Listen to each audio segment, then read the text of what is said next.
je vis, j'ai tout, mais je sens un vide en moi. En disant cela, rien n'est encore tard.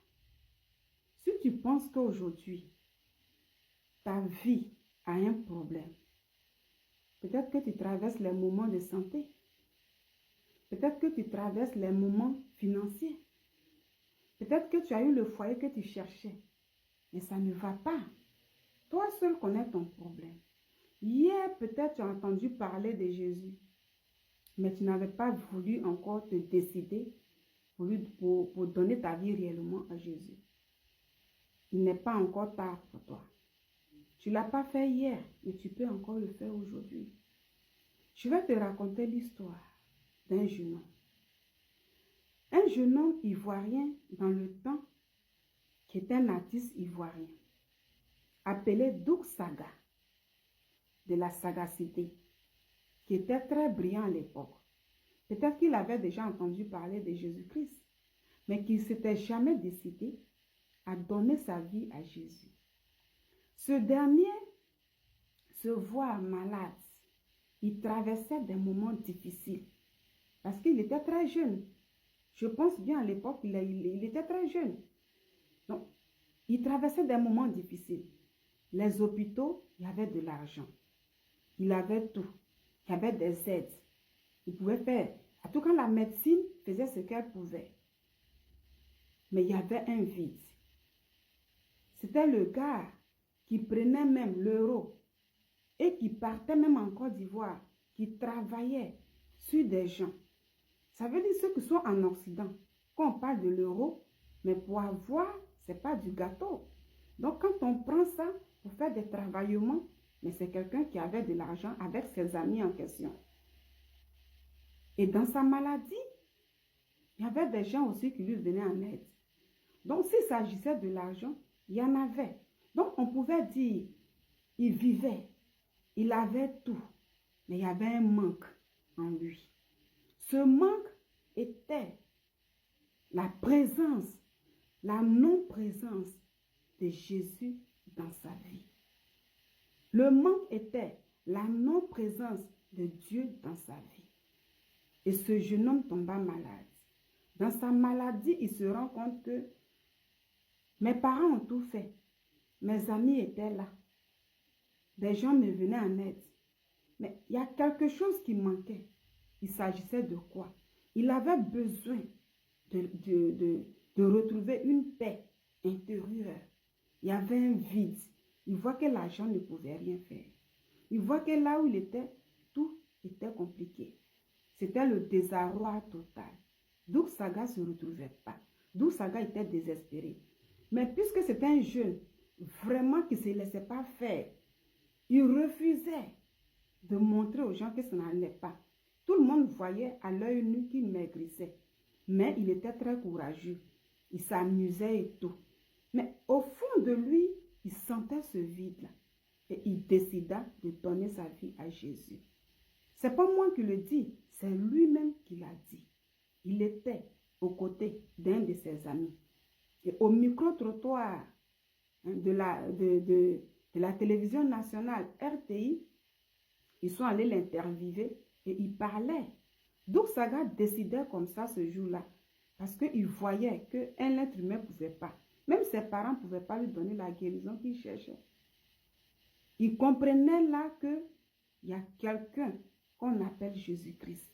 Il faut que je lui donne ma vie pour que mon âme soit sauvée, pour qu'il me donne la paix recherchée. Et il décida de donner sa vie à Jésus. Quand je parle de ça, je vais te dire que si hier tu as entendu parler de Jésus, tu n'as pas eu le courage de donner ta vie à Jésus, il n'est pas encore tard. Tu peux encore le faire. Même ce soir même, tu regardes la vidéo. Tu peux à la suite de ça dire, Seigneur, je décide de saisir ta main. Tu peux le faire. Tu es couché, tu peux le faire. Peu importe ton problème, tu peux le faire. N'aie pas peur, ni honte. Tu peux encore le faire. Doug Saga a pris une décision et il l'a fait. Dans ces derniers moments, Doug Saga a pris la décision. Donc, il n'est jamais tard pour donner sa vie à Jésus. Alors, je te laisse regarder la vidéo. Après, tu me diras ce que tu en penses dans les commentaires. Et n'hésite pas de partager pour sauver aussi une vie. À tout moment, tu peux donner ta vie à Jésus. Alors, je te laisse regarder cette vidéo. La décision de Doug Saga. Cette décision, tu peux aussi la prendre aujourd'hui. Disent qu'un de tes parents de connivence avec un de tes amis de la Jet Set t'aurait lancé un sort. D'autres disent que tu aurais eu un cancer de gorge. D'autres encore disent que tu serais sorti avec la femme d'un Béninois. Et encore que tu aurais le sida. La vérité, c'est laquelle? J'ai un association de boulot. On m'a donné des maladies comme le sida. Mais c'est Dieu est grand. Dieu amour, Jésus fait ses enfants. Je fais tous les bilans à Paris. Bien. Donc, enfin, c'est un plan mystique en fait. On est d'abord de donner le sida mystiquement. C'est tout cela, c'est l'Afrique. Je me suis avec la mystique à Jésus. Ça dit moderne et traditionnel. J'ai retrouvé la santé grâce à une dame, Madame Monet, et grâce au tout Seigneur, grâce à Jésus de Nazareth. Et toi, je suis devenu un grand chrétien aujourd'hui. Amen. Donc, c'est tous ces gens, c'est ces éléments qui ont fait que je suis aujourd'hui en bonne santé. Et là, j'ai revu ma santé, ma forme. Je suis plus à tout, mais là, c'est seulement que mes petits pieds. Et puis, qu'on appelle. Et la nourriture, il me dit manger consistamment, quoi. Tu vois, c'est ce qu'il me faut maintenant. Donc Saga, à cause de la maladie, serait également devenu très chrétien. Donc plus de boucan, donc. Encore toujours, moi, c'est boucantier. Il veut boucantier, je me trouve mes amis, mes gars qui vont venir, ils seront costumes. Ça, c'est l'église de boucantier, ne vous inquiétez pas. Est-ce que Doug Saga reçoit la visite de ses amis de la Jet Set? On a ouï dire qu'ils l'auraient tous quasiment abandonné, à part Jean-Jacques Kwame. C'est Jean-Jacques Kwame qui m'a offert un geste. Sinon, les gars sont mis de la mettre, hein. Je ne sais pas si la mettre pour vous, mais la mettre pour la vie. Mais néanmoins, moi, je ne suis pas rancunier. Lorsque je la verrai, je leur dis bonjour. Et le salut, on va causer, mais s'asseoir pour boire un verre, c'est célébrer moi, quoi. Parce que je vais organiser ma vie maintenant. Quelque chose à dire à tes fans? Dis aux fans qu'un président demeure un président. Vous comprenez que je suis le sommet des sommets, le sommet de l'Himalaya. La pointure au-dessus, on dit l'Himalaya, il y a les démons. Mais moi, Jésus-Christ de Nazareth. Amen. M'a envoyé là-bas pour aller le combattre. Ouais. Donc, bientôt, il y aura un événement à Bouillard pour moi, à Abidjan ici, où ça va parler. Merci Doug Saga. Allez, bisous à toi, ciao. Après ce bref entretien où nous avons les larmes aux yeux devant... Voilà. Alors, voici ce que je dis. Ici, tu vas me dire, tu as fini de regarder la vidéo. C'était Doug Saga. Pour ceux qui l'ont connu, c'était un jeune boucantier. Et peut-être tu me diras que oui, mais il a donné sa vie à Jésus, il a pris cette décision. Mais est-ce qu'il n'est pas mort? Tu me diras ça.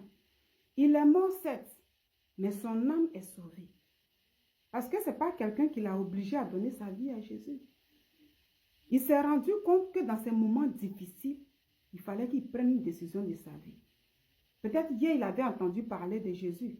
Il n'avait pas pris une décision. Mais dans sa maladie, dans les moments difficiles, il s'est décidé. Il a dit aujourd'hui, je deviens chrétien. J'ai décidé de donner ma vie à Jésus. Et il a reconnu, il a confessé Jésus. Donc là où il est, son âme est sauvée. Aujourd'hui, tu peux donner ta vie à Jésus. Pour dire qu'il n'est jamais tard pour donner sa vie à Jésus. Ça veut dire, je vis, j'ai tout, mais je sens un vide en moi. Toi seul sais le vide que tu ressens en toi. Jésus peut combler ce vide. Décide-toi et donne ta vie à Jésus. Cette vidéo t'a édifié.